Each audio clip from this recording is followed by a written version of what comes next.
जब एक बेटा अपने माता पिता की सेवा का फर्ज भूला तो उसके पिता ने उसे ऐसा सबक सिखाया कि उसके होश ठिकाने आ गए। उस रात माँ जी के जीवन और बच्चों की खुशियों से भी बढ़कर है क्या जमाने के ताने आपके लिए।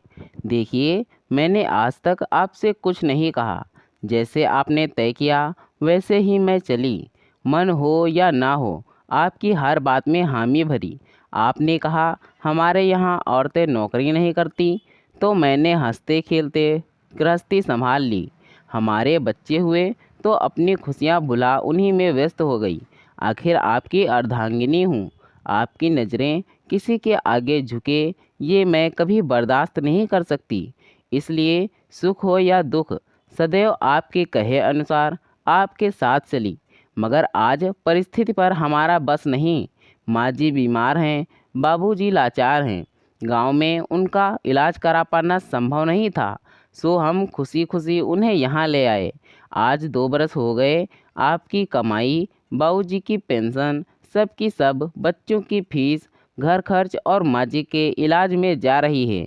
ये तो मैं जानती थी, मगर हमारी बचत भी सब लगभग खर्च हो चुकी है। इस बात से आपने मुझे अनजान रखा।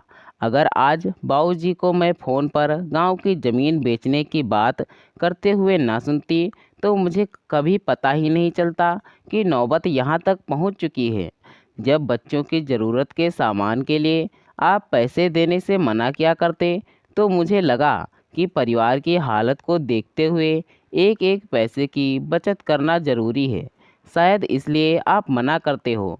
मगर आज सच पता चला कि जब कुएं में पानी था ही नहीं तो निकलता कहाँ से। पिछले महीने जब बच्चों को स्कूल की तरफ से पिकनिक जाना था, लेकिन वो पैसे के अभाव के कारण ना जा पाए, तो उनकी आंखों में जो पीड़ा थी अपना बचपन ना जी पाने की, अपने दोस्तों के साथ यूं स्कूल ट्रिप्स पर ना जा पाने की, उसे देखते हुए मेरे मन में जो पीड़ा उठी थी वो मैं ही जानती हूँ। पर फिर भी आपसे कुछ नहीं कहा। लगा क्यों आपके जख्म को रेदूं। वैसे ही आप परेशान हो और फिर इन सब खर्चों के पीछे सेविंग्स भी निकल जाती तो क्या फ़ायदा। मगर सेविंग्स है ही नहीं, ये तो मुझे आज पता चला। मृत्युंजय खिड़की से बाहर बस शून्य में निहारता हुआ, मानो अपनी चुप्पी से ही अनुराधा का पक्ष स्वीकारता हुआ खड़ा था।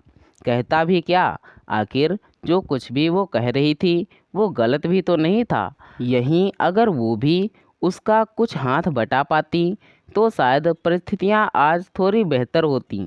आज वो भी समझ रहा था, मगर घर परिवार, रिश्तेदार, समाज, इन सब की बेड़ियों में जकड़ा हुआ मृत्युंजय खुद को असहाय महसूस कर रहा था।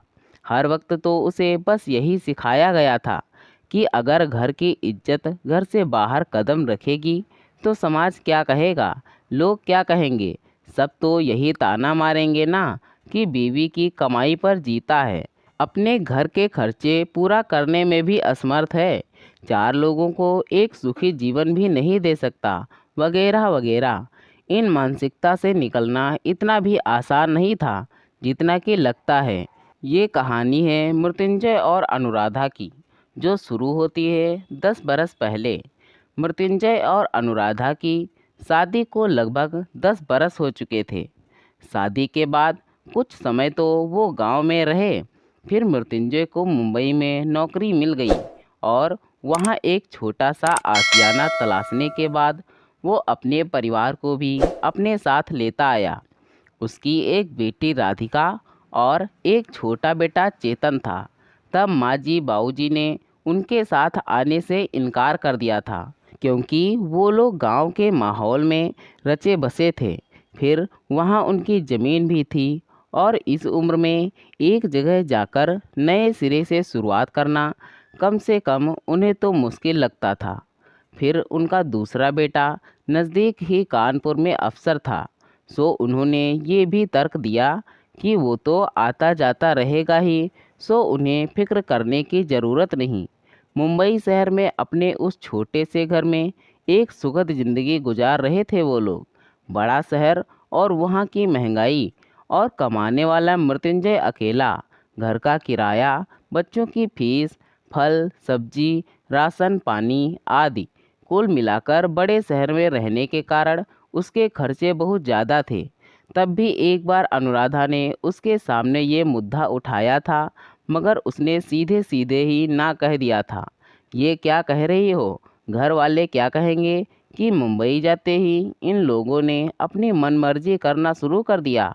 सब तो मुझ पे ही ताना कसेंगे ना कि लेकर गया था बड़ी शान से, 2 दिन भी रख नहीं पाया और लगा दिया काम पे। बड़ी जल्दी पड़ी थी बीवी की कमाई खाने की इसको। नहीं नहीं, तुम तो बस घर अच्छे से संभालो, ये सब मैं देख लूँगा। धीरे धीरे खर्चों को पूरा करने के लिए उसने ओवरटाइम शुरू कर दिया। फिर रात को भी कुछ देर वो टैक्सी चलाता। इधर अनुराधा भी एक एक पैसा बचाती, सारे काम खुद ही निपटाती, हर तरह से किफ़ायत करती। और हर महीने वो दोनों मिलजुल कर कुछ ना कुछ बचत भी कर लेते, जिसे वो अपने बच्चों के नाम जमा करवा दिया करते। कभी जो मृत्युंजय अनुराधा से कहता भी कि इस महीने अपने लिए कुछ ले लो, तो वह कहती कि ले लूँगी बाद में, कहाँ भागी जा रही हूँ, अभी बच्चों के लिए जमा करते हैं, उन्हें हमसे ज़्यादा ज़रूरत है। 2 बरस पहले सब कुछ ठीक चल रहा था कि अचानक एक दिन गांव से खबर आई कि मृत्युंजय की मां बहुत बीमार थी और सरकारी अस्पताल के डॉक्टर ने उन्हें शहर में बड़े अस्पताल में जांच करवाने का सुझाव दिया। वो लोग फौरन गांव के लिए निकले। बड़े भैया भाभी भी पहले से वहां मौजूद थे। बड़े भैया ने फौरन सुझाव दे दिया कि मुंबई से बेहतर कोई शहर नहीं इलाज करवाने के लिए। मृत्युंजय और अनुराधा ने भी हामी भर दी और खुशी खुशी माँ बाबूजी को मुंबई लाने की तैयारी में जुट गए। बड़े भैया ने भी उन्हें विदा करते वक्त हक से कहा कि मैं माँ बाबूजी के साथ तो नहीं आ सकता, मगर रुपए पैसे की कोई भी ज़रूरत पड़े तो बेझिझक कहना। मगर रुपया पैसा तो क्या, इन 2 बरसों में ना तो कभी मिलने ही आए, ना कभी ठीक से मृत्युंजय से उनका हालचाल लिया। खैर मृत्युंजय और अनुराधा को इन सब से कुछ खास फर्क नहीं पड़ता था, क्योंकि दोनों की नज़रों में तो केवल माँ जी का जीवन और अपना सुखी परिवार जरूरी था। मगर आज बात इन्हीं दोनों मुद्दों पर आकर खड़ी हो गई थी।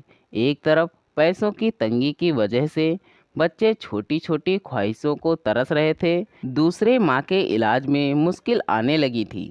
आखिर दवाइयों का खर्च भी तो कितना था। बच्चों तक तो फिर भी ठीक था, मगर जब पिछली रात माँ जी की दवाई ला पाने में मृत्युंजय ने अपनी असमर्थता जाहिर की, तो अनुराधा ने बैंक से बच्चों के बचत खाते की रकम लाने को मृत्युंजय को पासबुक दे दी। मृत्युंजय बिन कुछ कहे पासबुक लेकर वहां से चला गया और सुबह सुबह ही बाबूजी से कुछ बात करके काम पर चला गया।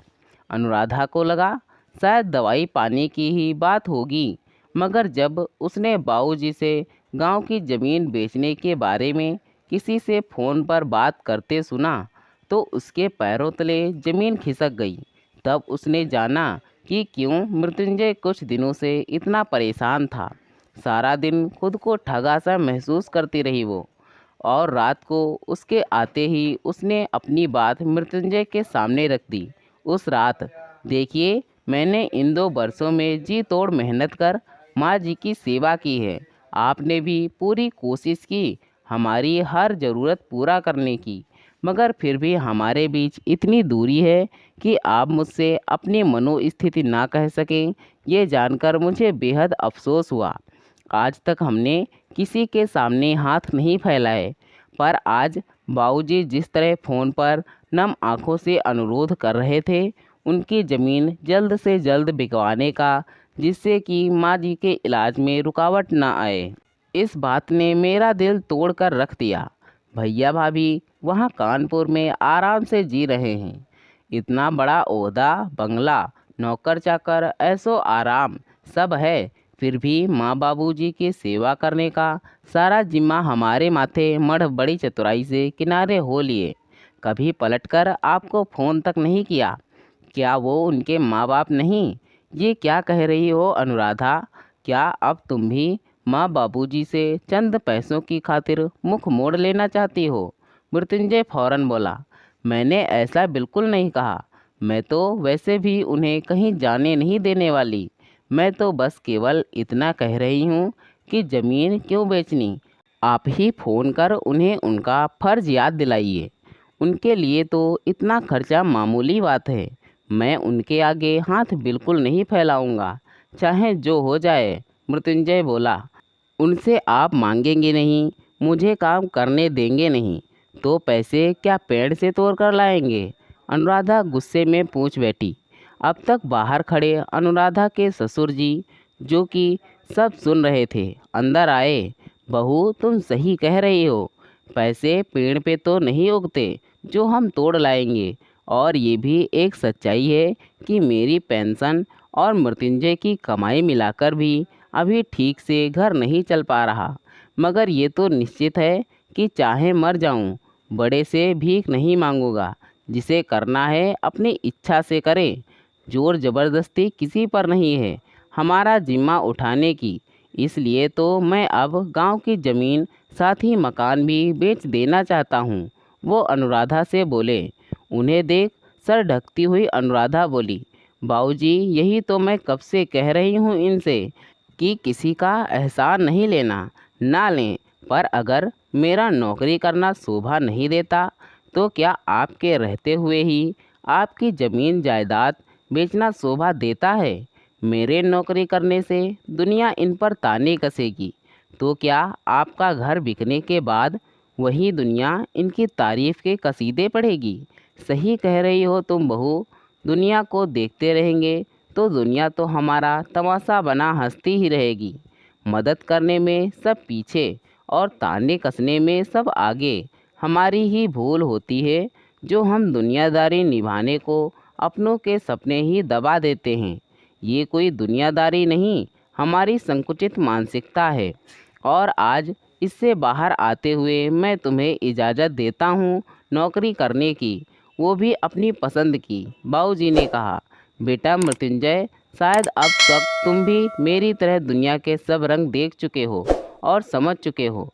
तो अगर स्वाभिमान से जीना चाहते हो तो बहू को आज आज़ाद कर दो अपने फैसले लेने को। आज मैं ही तुम्हें ये पाठ पढ़ाता हूँ कि दुनिया तो हमें किसी भी हाल में ताने ही मारेगी। हमें ही अपने कान बंद करके अपनी खुशी तलाशनी होगी, वरना तो ये जीवन बड़ा कठिन है।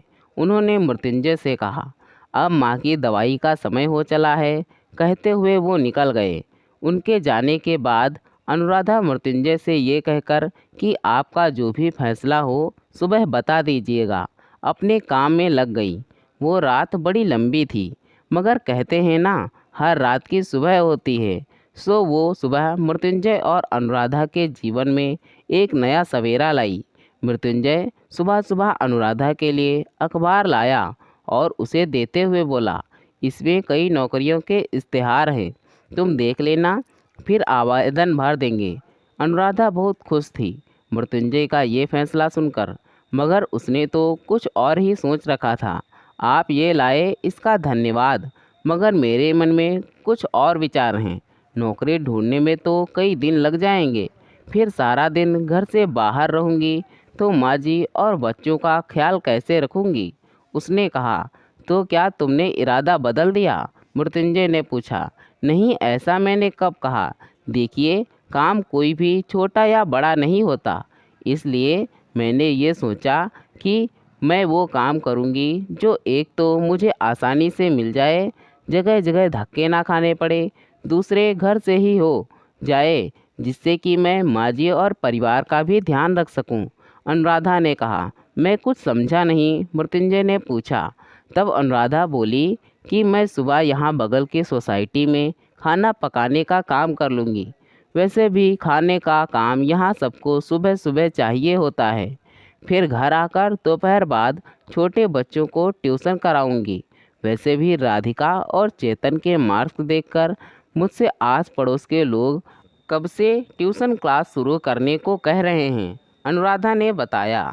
अनुराधा, ट्यूशन तक तो ठीक है, मगर किसी के घर खाना पकाना काम कोई भी छोटा या बड़ा नहीं होता। आप भी तो रात को टैक्सी चलाते हैं। अनुराधा ने उसकी बात काटते हुए कहा। ठीक है, जैसा तुम ठीक समझो, कहकर मृत्युंजय काम पर निकल गया। अनुराधा ने काम निपटाकर अपनी सहेलियों को अपनी मंशा बताते हुए काम ढूंढने को कहा। खाना बनाने का काम तो उसे फौरन 2 घरों में मिल गया और कुछ ही दिनों में ट्यूशन के लिए आसपास के छोटे बच्चे भी उसके घर आने लगे। अरे बहू, ये बच्चों को तो मैं भी पढ़ा सकता हूँ, सारा दिन खाली ही तो रहता हूँ। तुम अपनी सहेलियों से कह देना कि हिंदी और संस्कृत के लिए यदि किसी को ज़रूरत हो तो मैं देख लूँगा। बाबूजी ने राधा से कहा। ज़रूर। और कुछ ही दिन में वो भी बच्चों को पढ़ाने लगे। अब घर फिर से पटरी पर आने लगा। घर खर्च आराम से निकल जाया करता और बच्चों की ज़रूरत का सामान भी आ जाया करता। करीब 6 महीने बाद एक दिन अचानक बड़े भैया, भाभी और बच्चों समेत उनसे मिलने पहुँचे। अरे आइए भैया, इतने समय बाद आप लोगों से मिलना हुआ, अनुराधा ने उनका स्वागत करते हुए कहा। मृत्युंजय, कैसे हो भाई? बहुत याद करता हूँ तुम्हें, बस समय ही नहीं मिल पाता तुमसे बात करने का। हाँ, मगर बाबूजी से तुम्हारा हाल चाल ले लेता हूँ, मगर नाराज़ हूँ तुमसे। कहा था ना, ज़रूरत पड़े तो मदद मांग लेना। मगर तुमने तो अनुराधा को ही काम पे लगा दिया। ये शोभा देता है क्या तुमको? गांव में सब तरह तरह की बातें कर रहे हैं तुम्हारे बारे में, वो मृत्युंजय से बोले। जवाब में बाबूजी बोले, अरे छोड़ो बरखुदार, जहाँ जाना नहीं वहाँ का सोचना क्या। गांव तो ऐसे भी, अब तो जीना मरना यही है, तो वहाँ कौन क्या कहता है, इससे हमें क्या लेना देना। तुम्हें तो मतलब अपनी माँ के इलाज से होना चाहिए था, और तुम क्या बात निकाल कर बैठ गए। अब तुम तो गायब हो गए थे, कभी 2 मिनट फ़ोन किया और छुट्टी। ऐसे में घर तो हमें ही मिलकर चलाना था ना। सो मैंने ही बहू को इजाज़त दे दी नौकरी करने की, और देखो नतीजा, तुम्हारी माँ पहले से कितनी बेहतर हैं। हाँ, गांव की बात से याद आया, तुम्हारे हिस्से की ज़मीन के कागजात बनवा दिए हैं मैंने अपना हिस्सा तो बेच दिया है। तुम्हें जो करना हो तुम देख लेना।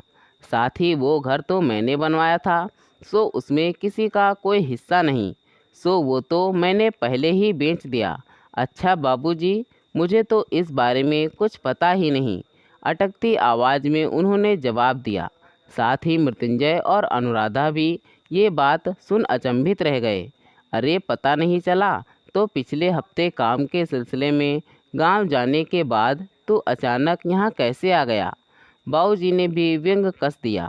खैर, हिस्से की बात सुनकर वो लोग बड़े खुश नजर आ रहे थे, मगर अनुराधा और मृत्युंजय, जो इस बारे में कुछ भी नहीं जानते थे, थोड़े दुखी थे।